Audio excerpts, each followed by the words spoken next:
I've never seen this part go good, because in the past, it's harder to get through tech inspection. All of a sudden, you got a little bit of smoke coming out of the car. You're 2311, you're front row, and you just took NASCAR to court. And by the way, you're like, okay, listen, NASCAR, we're suing you. We want more money. And by the way, you're going to let us keep racing in your series. That's big boy stuff. That's big boy stuff. So we're going to see if it plays out. But I'm telling you, here's where the Herminator opinion comes in. I've seen this movie before. It don't play out real good. Can you imagine Tyler Reddick, who drives for 2311? Can you imagine Bubba Wallace? They're out there leading the race. I just don't see it.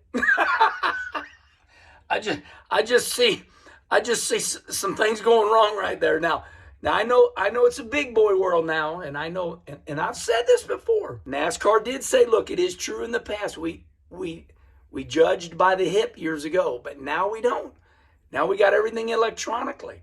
So, pit road speed, it's supposed to be pit road speed. They'll give you a printout. I just think this going to be a deal where 2311 and front row have to walk on eggshells, because if this don't go good, the worst scenario is those two can't race anymore, and they have to sell their shops and get out of racing. That's the worst scenario. When I started, and when you had already been in the sport for a little while, when I started, there were two guys in the tower that had a stopwatch in each hand.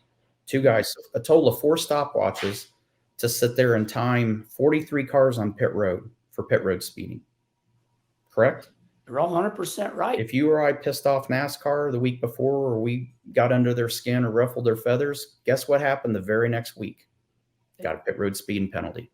100%. And that's how NASCAR kept the etiquette and kept the drivers in line and kept control. And we all understood that. Yep. And it was like, yeah, we get it. And on top of that, if you really went overboard, they'd call you to the trailer and have a talk with you, and they would explain why they have to do things the way they do. And I don't want this to sound like a bash session against NASCAR, because no, you're not. They have the hardest job in motorsports to control all this. So now we're in an era where they've kind of backed themselves in a corner a little bit. Now you got all this gambling and betting on the sport. Well, they can't sit there and give you a pit road speeding penalty if it's not warranted. If you didn't do it, they can't charge you for a pit road speeding penalty like they used to. Now you changed the outcome of the game if you did. Now you've changed it, and you're controlling the sport from that standpoint and screwing up the betting. So they don't do that anymore. There's no debris cautions where somebody threw a water bottle out and it's clear against the inside wall and they want a caution because they want to bunch the field up.